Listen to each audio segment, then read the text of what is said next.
अस्सलाम वालेकुम। उम्मीद है आप सब खैरियत से होंगे।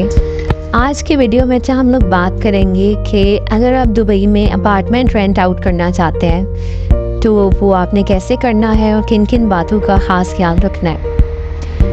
अच्छा, ये जो आप सारी वीडियो में आप एरिया देखेंगे डिफरेंट अपार्टमेंट्स ही हैं दुबई के एक एरिया के, और इसमें काफ़ी सारी आपको और भी जगह नज़र आएंगी। अच्छा, तो बात करते हैं कि आपने अपार्टमेंट कैसे रेंट आउट करना है। सबसे पहले तो आप जब मूव इन करते हैं दुबई में तो आप कोशिश करें कि आने से ही ही आप डिसाइड कर लें कि आपने कौन से एरिया में रहना है। अगर तो आप काम के सिलसिले में आ रहे हैं और आपके साथ फैमिली है तो आप कोशिश करें कि आप उसी जगह पे अपार्टमेंट लें जो आपकी जगह वर्क प्लेस जो है उसके पास हो, या फिर अगर आप दूर भी ले रहे हैं तो इतना डिस्टेंस हो कि वहाँ से इजीली आप बस या मेट्रो के थ्रू ट्रैवल कर सकें और आपको बहुत ज़्यादा टाइम ना लगे, वरना आपके ट्रैवल टाइम बहुत ज़्यादा हो जाता है। कोशिश ये करें कि मेन जो है दुबई वाला एरिया, बिल्डिंग्स और जो आपका बिज़नेस हब है वहाँ पे आप लोग अपार्टमेंट ना लें, क्योंकि वो बहुत ज़्यादा रशी एरिया होता है। और ये बेस्ट होगा कि अगर आप लोग यहाँ आने से 8-10 दिन पहले इस चीज़ पे वर्किंग करके सारी चीज़ें ये डिसाइड करके आएँ, ये आपको बहुत ज़्यादा टाइम सेविंग करेंगे। और सबसे पहले आपने करना ये है कि जब आप आएंगे तो आपको ये पता होना चाहिए कि आपने कौन से एरिया में रहना है। उस एरिया में आप लोग डिफरेंट, यहाँ पे जैसे हम लोग के पाकिस्तान में ज़मीन.pk है, यहाँ पर भी बहुत सी वेबसाइट्स हैं। फॉर एग्ज़ाम्पल डुबिज़ल है, बयूत है और होम फाइंडर है, प्रॉपर्टी फाइंडर है। आप वहाँ पे सर्च कर लें कि कौन कौन से अपार्टमेंट्स अवेलेबल हैं और क्या उनके रेंट्स हैं। अगर तो एक छोटी फैमिली है तो you should go for studio apartment, क्योंकि दुबई में ज़्यादातर स्टूडियो अपार्टमेंट ही यूज़ होता है। अगर आपके साथ कोई फैमिली में आपके मदर फादर या इस तरह से कुछ है तो then go for 1 BHK। 1 BHK means 1 bedroom hall and kitchen. तो वो आपके लिए ठीक होगा, क्योंकि जैसे जैसे आप ज़्यादा की तरफ जाएंगे रेंट्स भी आपके बढ़ते जाएंगे। दुबई में अगर आपने अनफर्निश्ड अपार्टमेंट लेना है, 90% ऑफ द टाइम्स आपको अनफर्निश्ड अपार्टमेंट ही लेना पड़ता है अगर आपको लॉन्ग टाइम के लिए चाहिए। तो उसके लिए आपको हमेशा 1 ईयर का टेनेंसी कॉन्ट्रैक्ट बनाना पड़ता है। उसके अलावा आपको अनफर्निश्ड अपार्टमेंट नहीं मिलता, आपको फर्निश्ड अपार्टमेंट मिलता है। फर्निश्ड अपार्टमेंट भी आपको तभी मिलता है कि अगर किसी का कोई अपार्टमेंट है ऑलरेडी, कोई ओन कह रहा है अपार्टमेंट को, वो फर्निश्ड है, तो वो कुछ टाइम के लिए आपको रेंट आउट कर देगा। फॉर एग्जांपल 1 मंथ या 2 मंथ के लिए, इससे ज़्यादा टाइम के लिए आपको फर्निश्ड अपार्टमेंट भी नहीं मिलता। और फर्निश्ड अपार्टमेंट के रेंट्स दुबई में हर एरिया के वेरी करते हैं। आप ये समझ लें कि ऑलमोस्ट स्टूडियो या 1 BHK का रेंट 3000 to 5000 AD तक होगा। स्टूडियो या 1 BHK का, ये आपके एरिया पे डिपेंड करता है कि आप कहाँ पे रहेंगे। अगर आपने आने से पहले रिसर्च कर लिया है कि आपने कहाँ पे रहना है और आपने through WhatsApp different property agent से बात करके डिटेल ले ली है, तो कोशिश करें कि आप आके सबसे पहले होटल में कुछ दिन स्टे कर लें, या अगर आपका कोई जानने वाला है या कोई जगह है आपके पास तो आप कुछ दिन स्टे करें। और जिन जिन प्रॉपर्टीज़ की आपने डिटेल दी है, आप उन प्रॉपर्टी वालों की जगह पे के साथ जाके वो एरियाज़ विज़िट कर लें, और जो भी अपार्टमेंट आपको अच्छा लगता है या आपके लिए सूटेबल है रेंट वाइज, तो आप उसको फाइनल कर लें और फ़ौरन से उसका टेनेंसी कॉन्ट्रैक्ट कर लें। टेनेंसी कॉन्ट्रैक्ट के लिए आपको हमेशा प्रॉपर्टी वालों के ऑफिस में जाना पड़ेगा। यहाँ पे टेनेंसी कॉन्ट्रैक्ट को इजारी कहा जाता है, और जब आप उनके ऑफिस में जाएंगे तो वहाँ पे प्रॉपर एक कॉन्ट्रैक्ट बनेगा। अच्छा, यहाँ पे दुबई में ऐसे है कि आप जब अपार्टमेंट लेंगे ऑन रेंट तो आपको 1 ईयर का इजारी बनेगी, और इजारी के भी अलग से चार्जेस होते हैं। ऑलमोस्ट 200 to 1000 डिपेंड करता है, लेकिन मोस्टली कम ही होते हैं। 200-250 तक इजारी के चार्जेस होते हैं।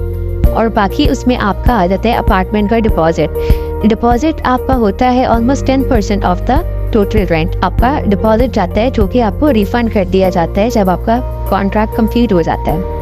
उसके अलावा यहाँ पे आपको जो अपार्टमेंट का रेंट होता है वो 3, 4 या 6 टैक्स में देना पड़ता है। इट मीन्स कि आपको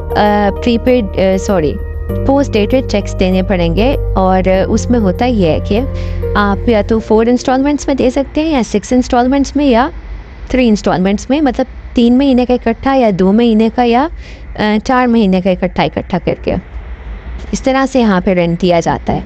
तो आप कैलकुलेट कर लें कि शुरू में आपके कितने चार्जेस बन जाएंगे, मतलब ऑलमोस्ट 2 मंथ्स का रेंट, आपका डिपॉजिट, और उसके अलावा जो कोई आपका प्रॉपर्टी एजेंट होगा उसका कमीशन भी जाता है, तो वो चीज़ भी आपको देखनी पड़ेगी। ये सारे आपके हो जाते हैं इनिशियल चार्जेस। प्रॉपर्टी एजेंट वालों के कमीशन ज़्यादा से ज़्यादा 1000 AED से लेके 15,000 AED 1500 AED तक जाते हैं। ये आपके हो गए इनिशियल चार्जेस। फिर जब आपने अपार्टमेंट ले लेना है तो उसके बाद आपको सबसे पहले चाहिए होता है फर्नीचर और घर की अप्लायंसेस। इस सब पर, ये सब आपने कैसे लेना है इस पे हम किसी और नेक्स्ट वीडियो में बात करेंगे। अभी हम बात करते हैं फर्निश्ड और अनफर्निश्ड अपार्टमेंट की। जब आपने अपार्टमेंट ले लेना है तो उसमें आप लोगों ने अपना बिजली का कनेक्शन करवाना होता है, और उसके लिए यहाँ पर दीवा है जो आप करते हो। That means Dubai electric and water supply company, आपका बिजली और पानी का जो रेगुलेट होता है वो दीवा के थ्रू होता है। तो दीवा की एप्लीकेशन इंस्टॉल करके आपको अपना इजारे बनवाने के बाद दीवा का अकाउंट बनवाना पड़ेगा, और दीवा का डिपॉजिट भी आपका चाहता है 2080 ऑलमोस्ट। तो दीवा के कनेक्शन होगा तो आपको बिजली मिलेगी और पानी मिलेगा। तो हर महीने का आप लोग का बिल जो है आपकी दीवा की एप्लीकेशन के थ्रू ही सबमिट हुआ करेगा। ये तो बात हो गई जी फर्निश्ड अनफर्निश्ड अपार्टमेंट की कि आपने कैसे लेना है, क्या करना है। अब आपने और किन बातों का ख्याल रखना है, वो सबसे ज़्यादा इम्पॉर्टेंट है।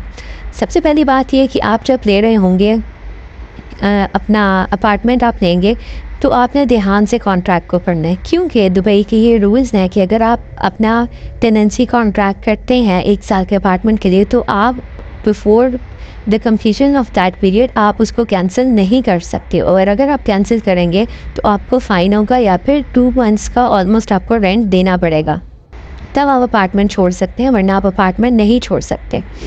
इसलिए अपने अपार्टमेंट को ध्यान से पढ़कर उसको साइन करें। जहाँ कहीं आप फ्लेक्सिबिलिटी ले सकते हैं अपने डीलर से कह के ज़रूर फ्लेक्सिबिलिटी दें।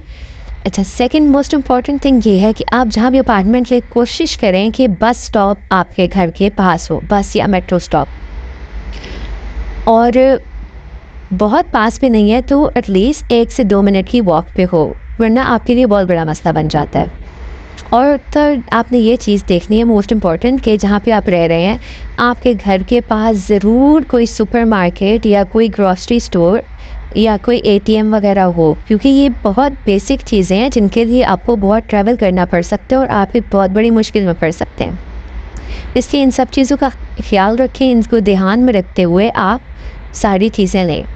और दुबई में आपको बेनिफिट ये है कि आप रेजिडेंशियल एरिया में अगर लेते हैं, अपने लिए रेंट आउट करते हैं, तो आपको जिम और पूल्स का एक्सेस मिलता है। दुबई में ऑलमोस्ट हर बिल्डिंग में ही जिम और स्विमिंग पूल मौजूद है, जो कि आप किसी भी टाइम यूज़ कर सकते हैं, और ये आप लोग के लिए अच्छा हेल्दी स्पोर्ट भी है जो आपको यहाँ पे फ्री में मिलता है। उसके अलावा आप जो है यहाँ पे जो अपार्टमेंट लेंगे उसमें विद बालकनी भी आते हैं, विदाउट बालकनी भी आते हैं। अब ये डिपेंड करता है कि आप कौन से एरिया में ले रहे हैं, और आपकी लक पे भी डिपेंड करता है कि आपको ऐसा अपार्टमेंट मिलता है या नहीं मिलता। तो ये थी कुछ इंपॉर्टेंट चीज़ें जो आपने ध्यान में रखनी है, और इन पे ज़रूर आपने वर्किंग करनी है। बाकी अगर आप कोई और चीज़ पूछना चाहते हैं तो आप कमेंट्स में पूछ सकते हैं। Thank you.